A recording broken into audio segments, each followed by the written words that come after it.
Ngeri deepfake, lelaki rugi RM15.3 juta lepas panggilan Zoom dengan PM palsu. Seorang profesional perniagaan benar-benar terduduk selepas kerugian RM15.3 juta akibat taktik licik skamer yang menggunakan teknologi AI deepfake yang sangat realistik. Penipuan licik ini bermula dengan dokumen kerajaan palsu sebelum mangsa diheret ke sidang video Zoom di mana dia berhadapan terus dengan avatar Perdana Menteri Singapura, Lawrence Wong, yang meminta dana kecemasan negara. Terpedaya dengan visual PM palsu itu, mangsa tanpa ragu menandatangani perjanjian sulit dan terus memindahkan jutaan ringgit ke akaun korporat skamer. Kes menakutkan ini membuktikan evolusi hitam jenayah siber yang kini menyasarkan golongan elit profesional dengan memperalatkan AI grade tinggi. Muslihat kejam ini hanya terbongkar apabila mangsa menghubungi setiausaha kabinet yang sebenar, sekaligus menyedari dirinya telah terperangkap dalam mimpi ngeri bernilai jutaan ringgit. Tragedi laut, angka korban cecah 16 orang selepas bot pendatang karam dekat Pangkor. Satu malapetaka kemanusiaan yang menyayat hati berlaku di luar pesisir Pulau Pangkor apabila angka korban sebuah bot pendatang asing yang karam kini melonjak kepada 16 orang. Pasukan mencari dan menyelamat berjaya mengeluarkan 4 lagi mayat dari lautan, termasuk 3 lelaki berhampiran Pulau Buloh selepas operasi getir selama seminggu. Bot malang yang syarat dengan pendatang asing tanpa izin, parti, warga Indonesia itu dilaporkan karam hanya 8.2 batu nautika dari pulau berkenaan. Walaupun 23 mangsa terselamat berjaya diselamatkan secara ajaib oleh Agensi Penguatkuasaan Maritim Malaysia, APMM, harapan untuk menemui baki mangsa yang hilang semakin tipis. Pihak berkuasa yang berduka memberi amaran bahawa misi menyelamat besar-besaran ini mungkin akan dihentikan tidak lama lagi sekiranya tiada lagi petunjuk mayat ditemui di dasar laut. Serbuan gergasi, rampasan mewah RM57 juta tumpaskan sindiket skamer Lembah Klang. Dalam satu serbuan besar-besaran di seluruh negara, Polis Diraja Malaysia, PDRM, berjaya melumpuhkan sebuah sindiket penipuan dalam talian antarabangsa elit yang beroperasi dari kubu mewah di Lembah Klang. Seramai 187 suspek dari 9 buah negara berjaya digari dalam 46 serbuan yang dirancang rapi di beberapa premis kediaman mewah. Sindiket licik berteknologi tinggi ini dikesan sewenang-wenangnya menipu mangsa di Hong Kong, China, Korea Selatan dan Jepun menggunakan taktik penipuan cinta, pelaburan palsu dan menyamar sebagai polis deepfake. Pihak berkuasa menyita aset bernilai RM57.68 juta yang sangat melampau, termasuk 3 banglo mega bernilai RM38 juta, kereta super, jongkong emas serta barangan berjenama. Polis kini mengetatkan kawalan sempadan dan keselamatan visa bagi menghalang sindiket jenayah luar negara daripada menjadikan kemudahan kemasukan tanpa visa ke Malaysia sebagai lubuk operasi mereka. Pengampunan Trump, Joe Low merayu bebas, PM Anwar anggap bukan isu. Dalam jutawan di sebalik rompakan berbilion ringgit dana 1MDB, Joe Low secara mengejut melancarkan pelan berisiko tinggi untuk mendapatkan pengampunan Presiden daripada Presiden AS Donald Trump. Dalam satu kenyataan mengejutkan, Perdana Menteri Anwar Ibrahim menegaskan bahawa Malaysia tidak akan membantah rayuan buruan tersebut secara rasmi dan menyifatkan isu itu sebagai bukan isu, memandangkan proses mahkamah masih berjalan. Sikap pasif ini bagaimanapun mencetuskan tentangan hebat dalam kalangan menteri kabinet yang mendesak agar pengampunan itu ditolak sekeras-kerasnya ekoran impak ekonomi dahsyat yang ditanggung negara akibat perbuatan Low. Sementara itu, maklumat dalaman mendedahkan polis Malaysia sedang menyiasat dakwaan mengejutkan bahawa Low secara rahsia telah menyusup masuk ke Kuala Lumpur untuk mesyuarat sulit tahun lepas.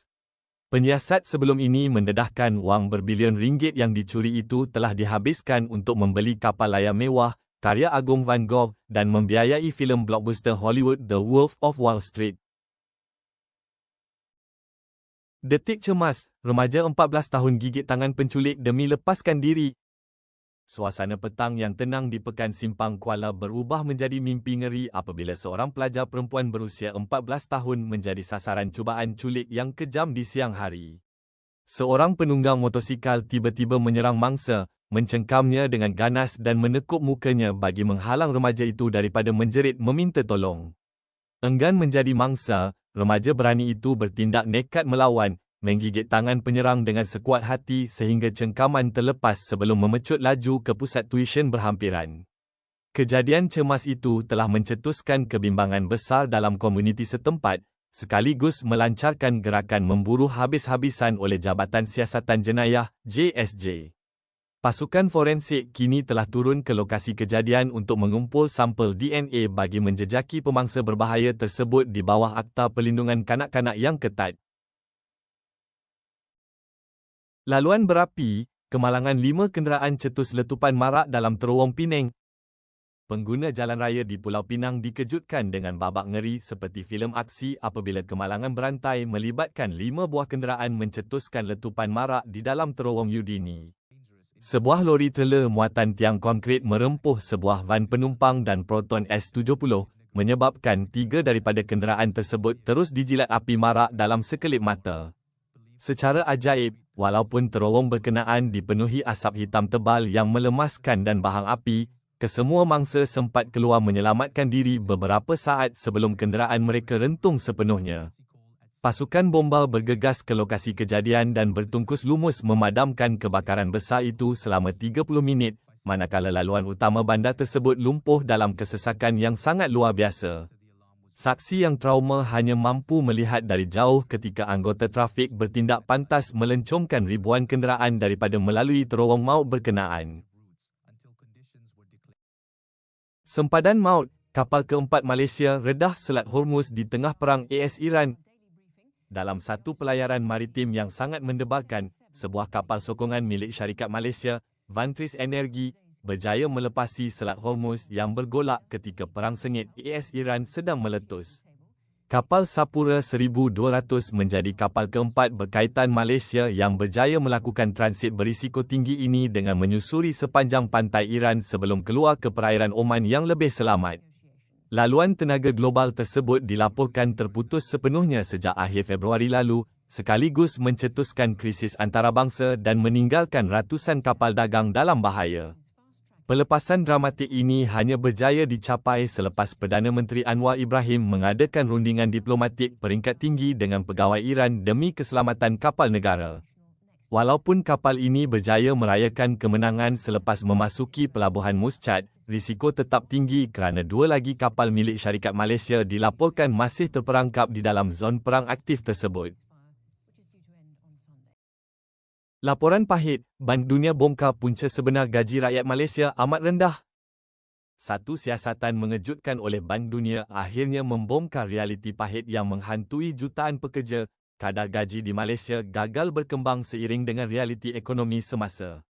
Laporan maut itu mendedahkan golongan kelas pertengahan langsung tidak menikmati limpahan ekonomi negara, malah pekerja berpendidikan tinggi dikesan menerima gaji jauh lebih rendah berbanding rakan serantau mereka.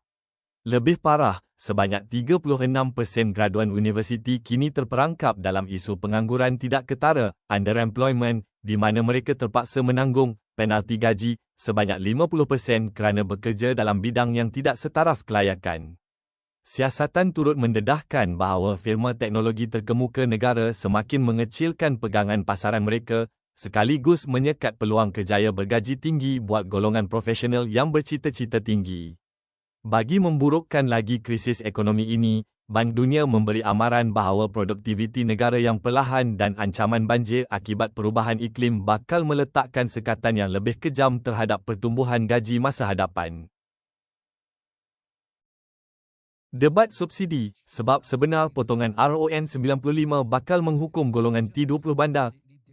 Satu perdebatan hangat kini meletus di seluruh negara selepas sebuah video tular mendedahkan realiti sebenar di sebalik rancangan kerajaan untuk memotong subsidi petrol RON 95 bagi golongan T20. Kontroversi ini membongkar kelemahan ketara dalam dasar berkenaan di mana head pendapatan bulanan RM11,800 didakwa menyamakan pasangan bekerja di Kota Kos Tinggi Kuala Lumpur dengan jutawan solo berpendapatan RM30,000. Ahli Parlimen dan pakar ekonomi memberi amaran keras bahawa pemotongan melongo ini bakal menghukum golongan kelas menengah bandar yang sedia sesak nafas akibat ansuran rumah dan kos sara hidup anak-anak yang tinggi. Susulan kemarahan hebat orang ramai, pegawai Kementerian Pengangkutan terpaksa berundur dengan mendakwa tiada keputusan muktamad dibuat setakat ini sementara alternatif lain dikaji semula. Rakyat kini mendesak agar sistem subsidi berkenaan disandarkan kepada jumlah penggunaan bahan api sebenar berbanding angka pendapatan atas kertas yang disifatkan sebagai bom jangka kewangan keluarga bandar. Bangkit ganas, Zafar Izzuddin marah ke semifinal terbuka Thailand. Dalam satu aksi luar biasa yang mempamerkan semangat juang tinggi, beregu dinamik badminton negara Goh Zafar dan Nur Izzuddin Rumsani berjaya melakukan kebangkitan luar biasa di terbuka Thailand. Selepas tewas tipis 19 hingga 21 dalam set pertama menentang gandingan adik-beradik dari Scotland, Christopher dan Matthew Grimley, pasangan Malaysia ini terus menukar corak permainan secara agresif. Pasangan nombor 9 dunia itu mempamerkan aksi kelas tinggi dengan membenam lawan mereka 21 hingga 15 dan keputusan mengejutkan 21 hingga 8 dalam tempoh 49 minit sahaja di Stadium Nimibut, Bangkok. Sebagai satu-satunya wakil Malaysia yang masih bertahan dalam kejohanan jelajah dunia Super 500 ini, seluruh harapan peminat sukan tanah air kini diletakkan di atas bahu mereka. Mereka bakal berdepan dengan ujian getir dalam aksi separuh akhir menentang pilihan utama dari India yang juga gandingan nombor 4 dunia, Chirag Shetty dan Satwik Sairaj Rankireddy.